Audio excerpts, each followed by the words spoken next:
Hi friends, it's Tracy from the Financial Freedom Diary, and today we are going to be setting up my budget in EveryDollar. If you're new to my channel, please subscribe below. I hope y'all are having a super fantastic Thursday.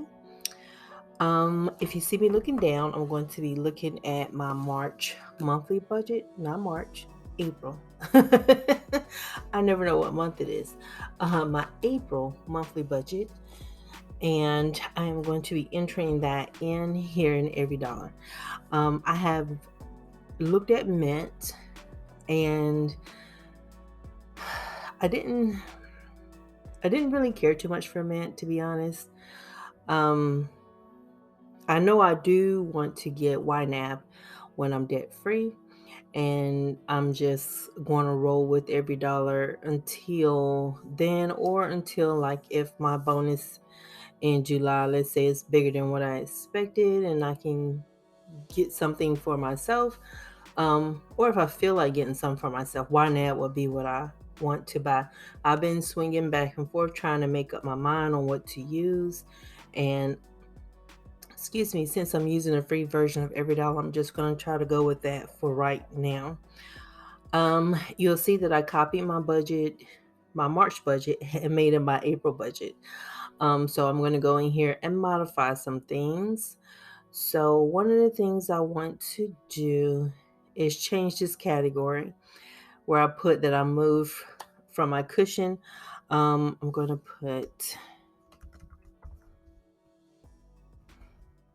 rent for my sons. I'm going to put 400 here. And I was asked about that. Like, why do I give them 120 and instead of just doing the difference, I make them give me 400? It's the physical act of them coming out of their pockets. They've been getting at 120 for years. So that doesn't really register as me giving them anything. So that's one of the things I want it to be, a physical act from them to me to cover their expenses. So to them, it feels like it's coming from their paycheck. So for the stimulus line, I'm going to delete that one. For the savings from my cash envelopes, I'm going to change this February to March.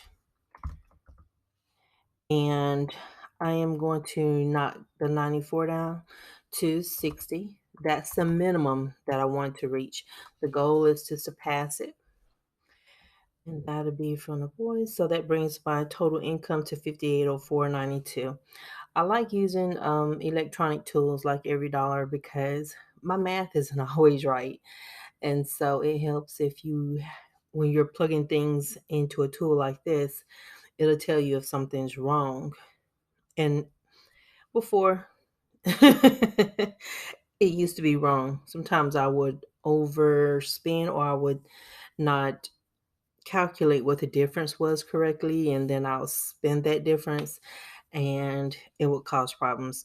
So this is kind of like a way of double checking. Now for the savings section, I don't need to put anything to my emergency fund. The Christmas fund is Christmas and gifts.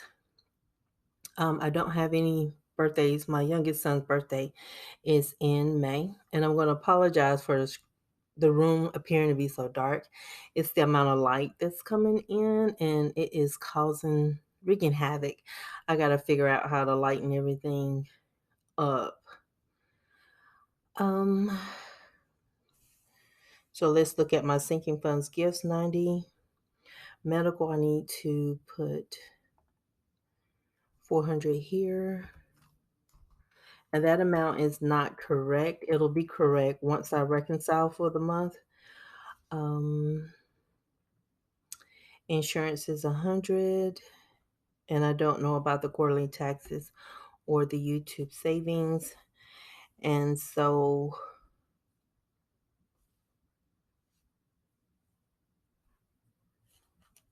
there. So I'm trying to make sure I got everything.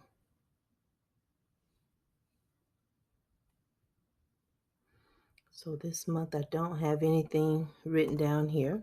So those are the things that I can overlook. So car maintenance, I'm not going to do anything this month. Now we're going to go down to the utilities and my housing. Rent, I'm going to change that to 1056.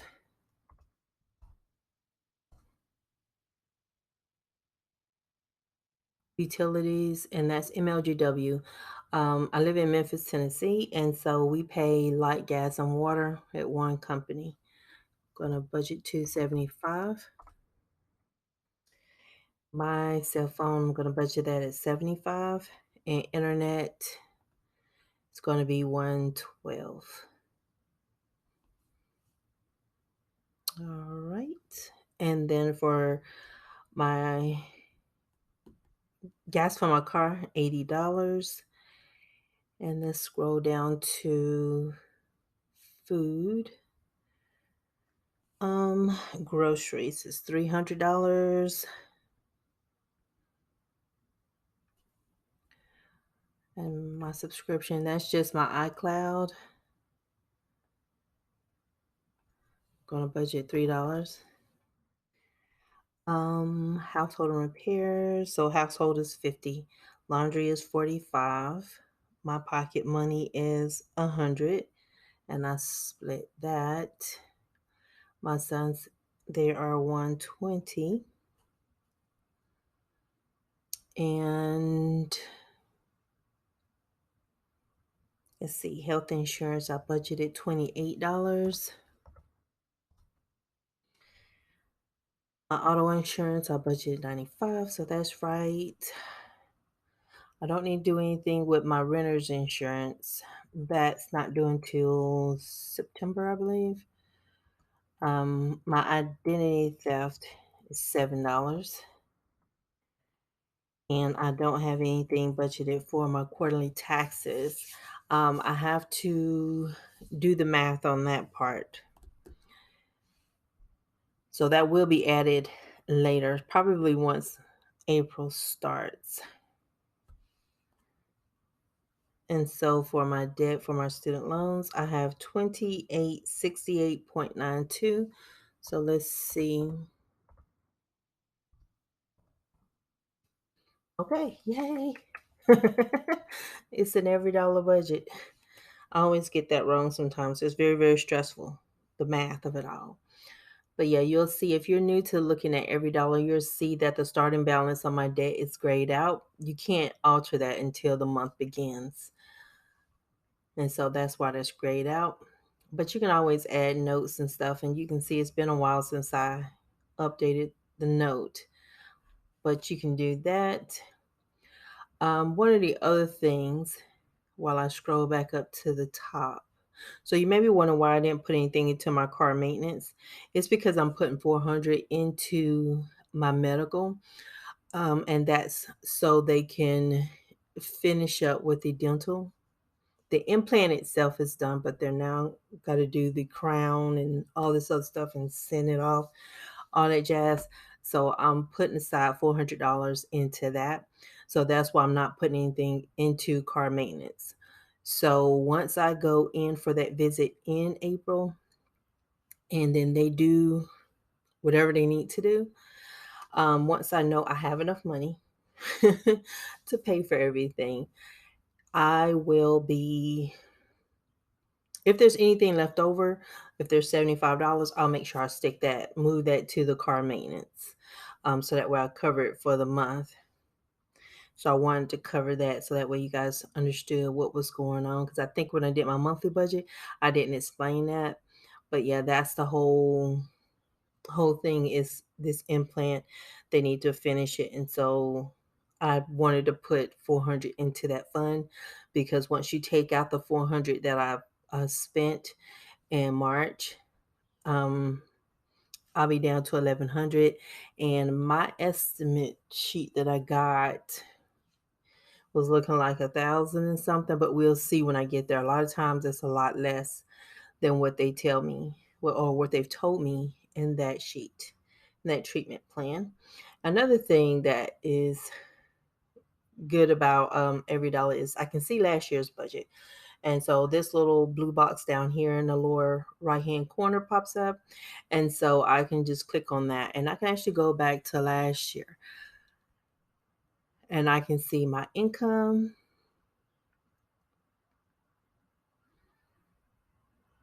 I can see what my utilities were. And so you see I budgeted for $275. But if I'm on trend, when I compare April to April, I should be about 148. But we'll see what's going on with March. New thermostat in the apartment. They put that in sometime late last year, and it wreaked havoc on my utility bill for last year. So not last year, but yeah, December, January, and February, I had really high utility bills until they fixed the flow that the guy shut off for downstairs that kept it cold down there. So we'll see if I'm still on trend. But my rent had to be recalculated because I had renewed my lease. And so that's why it went up from 987, 990.95 to 1056. So, but yeah, that's one of the things I like. It's really easy just to bounce from year to year, see what you were doing and how your expenses went. Were there any surprises and things like that? And I get to see how much debt I paid last year. So I'm going to scroll back to the top and click back on this so I can get back to April 2021. But yeah, that's the status of what I'm going to do with the software. I have been thinking about it. I have been thinking. I did look at Mint, and I hadn't used Mint since, man, I was in college. I went back to school. It's like 2011. No, it was 2010. Around about that time, I was using Mint. And because it was the only software I knew at that point, it was okay. But it's not a replacement for this one, as far as I'm concerned. But yeah, YNAB looks like it's the better one, but it's like I don't know what it's like to. I've seen videos with YNAB.